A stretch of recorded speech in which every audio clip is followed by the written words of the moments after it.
तो दोस्तों कैसे हैं आप लोग। आज मैं एक नया टॉपिक लेके आया हूँ। Basically recently Nirmala Sitharaman ma'am जो नया टैक्स स्लैब लेके बात की है उसको लेकर मैं डिस्कस करूँगा। तो चलिए आज का वीडियो मैं शुरू करता हूँ। मैं Tariq Aziz Syed corporate and financial service में आप सभी का फिर से स्वागत करता हूँ।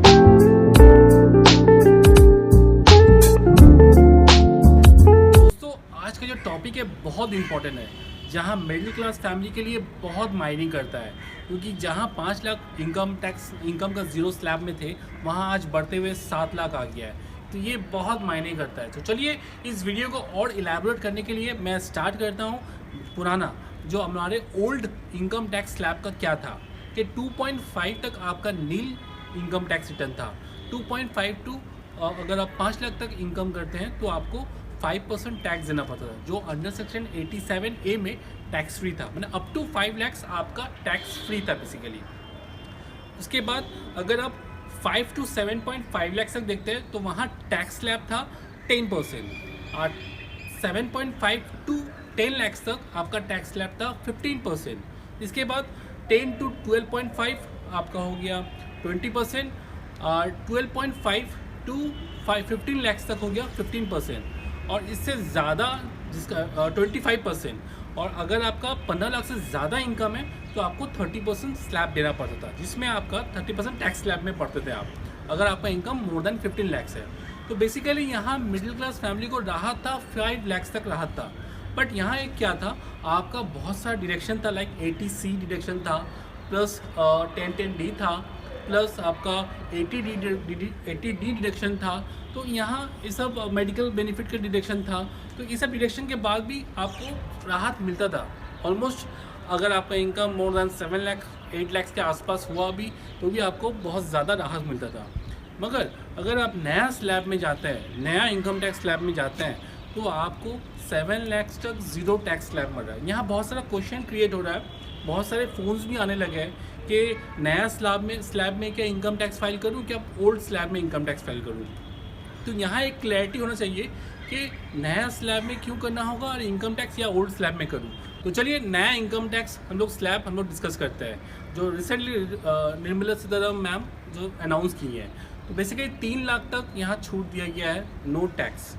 अब जो आप पहले था 2.5 लाख वो 3 लाख हो गया है। 3 to 6 लाख आपका 5% हो गया है टैक्स। 6 to 9 लाख आपका 10% टैक्स स्लैब हो गया है। 9 to 12 लाख आपका 15% टैक्स स्लैब हो गया है। 12 to 15 लाख आपका 20% टैक्स स्लैब हो गया है, और मोर देन 15 लाख आपका 30% स्लैब हो गया है। बट यहाँ क्या बड़ा राहत है कि आपको अप टू 7 लाख तक यहाँ आपको ज़ीरो टैक्स देना पड़ रहा है। ये बहुत बड़ी मैटर है। तो बेसिकली अगर आप, मेरा यही क्वेश्चन है कि अगर आपका सेविंग्स है, लाइक 80C सेविंग्स है, लाइक आपका 80D का भी सेविंग्स है, अगर जहाँ आप शो कर सकते हो, तो आपको ओल्ड टैक्स स्लैब फॉलो करना होगा। अगर आपका सपोज इनकम आपका NPS है जो आपका 80DD2A में आता है, आपका 80C में आता है 1.5 लाख रुपया, प्लस आपका मेडिक्लेम के लिए आपका 80D आती है। तो अगर इस चीज़ का आपका बेनिफिट मैंने आपका मिलता है, टैक्स डिडक्शन मिलता है इसके लिए, तो आपको ओल्ड टैक्स फॉलो करना होगा। अगर आपका किसी तरह का इन्वेस्टमेंट नहीं है, लाइक आपका कोई रकम का 80C नहीं है, कुछ इन्वेस्टमेंट नहीं है, but still you are sitting in 9 lakh income में आप सेटिंग करते हो, तो आप नया टैक्स फॉलो करिए। तो ये दो अंतर बहुत ही इंपॉर्टेंट है यहाँ जो आपको देखना पड़ेगा। अगर आपका पास सेविंग्स रहता है 80C 80D plus others 80DD2A NPS वगैरह रहता है, तो आपको ओल्ड टैक्स फॉलो करना होगा, उसमें आपको फाइलिंग करना होगा। अगर आपका कोई सेविंग्स नहीं रहता है तो आप न्यू टैक्स में फॉलो करिए, तो आपको बहुत ज़्यादा प्रॉफिट मिलेगा टैक्स में। टैक्स आपका मैंने लो टैक्स आपको पे करना होगा। ओके, इसके अलावा टैक्स स्लैब में अगर आप गवर्नमेंट व सेमी गवर्नमेंट एम्प्लॉई हो तो आपको 20 लाख, पिछला बार में 20 लाख का छूट था, तो अभी 25 लाख तक आपको रिटायरमेंट के बाद जो अमाउंट मिलता है, ग्रेचुइटी पेंशन अमाउंट मिलता है, तो उसमें आपको 25 लाख तक आपको डिस्काउंट मिलेगा, मैंने आपको छूट मिलेगा। और सबसे बड़ा चीज़ है 1010D, ये इफेक्ट आफ्टर अप्रैल के बाद, मार्च के बाद से इफेक्टेड नहीं रहेगा। अगर आप प्रीमियम 5 लाख का देते हैं तो उसमें अगर आपको रेवेन्यू आपका जब ग्रोथ होता है, सपोज 5 लाख पे करने के बाद आपको मैच्योरिटी के टाइम में मिलता है सपोज एग्जांपल 10 लाख, तो ये 5 लाख के ऊपर आपका टैक्स कैलकुलेट होगा।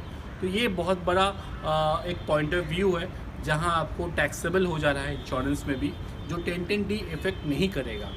तो ये एक मायने करता है, 1010D बहुत मायने करता है, क्योंकि आफ्टर ऑल इंश्योरेंस इंडस्ट्री में क्या होता है, आप जब भी मैच्योरिटी अमाउंट लेते हो 10 साल 15 साल 20 साल बाद वो 1010D में टैक्स फ्री हो जाता था, बट आज के दिन में वो टैक्सेबल हो जाएगा। तो ये एक पॉइंट ऑफ व्यू है जहां आपका टैक्स लगेगा फॉर लॉन्ग टर्म व्यू में।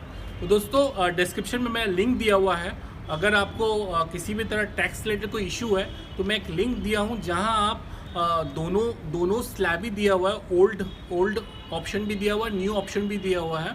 अगर आप अपना इनकम वहाँ पुट करते हैं और अपना जो भी आपका डायरेक्शंस वगैरह ऑप्शंस अगर पुट करते हैं तो आपको दिख जाएगा कि इसमें क्या प्रॉफिट हो रहा है। सपोज़ 9 लाख इनकम अगर आप शो करते हैं, 9 लाख इनकम अगर आप शो करते हैं इनकम टैक्स में, आपका बहुत सा डिडक्शंस वगैरह दिया हुआ है, तो देखिएगा एंड ऑफ द डे आपका ओल्ड टैक्स में आपका बेनिफिट ज़्यादा हो रहा है, न्यू में कम हो रहा है।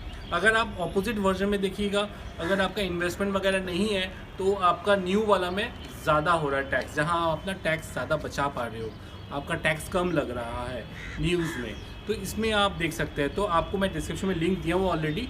आप किसी भी तरह का कोई भी अगर सुविधा है आपका तो आप मेरे को फ़ोन भी कर सकते हैं बेझिझक, मेरा फ़ोन नंबर कॉन्टैक्ट नंबर भी दिया हुआ है, कोई भी इशू है मेरे को फ़ोन भी कर सकता है। इसके अलावा अगर आपको कुछ क्वेश्चन व क्वेरीज है, आप वहाँ डिस्क्रिप्शन में ही आप लिंक दिया हुआ है, प्लस आप कमेंट बॉक्स में आप कमेंट भी कर सकते हो, तो मैं रिप्लाई दे दूँगा आपको। तो दोस्तों आज का वीडियो यहीं तक ही है, आने वाला कल मैं ज़्यादा से ज़्यादा वीडियो आप लोगों को प्रोवाइड कर पाऊँगा, तो इसीलिए मैं इसी वीडियो को मैं आपको लॉन्च किया हूँ, बिकॉज ऑफ इनकम टैक्स का बहुत ज़्यादा क्वेरी आ रहा था इसलिए। तो ओके दोस्तों, थैंक यू, जय हिंद।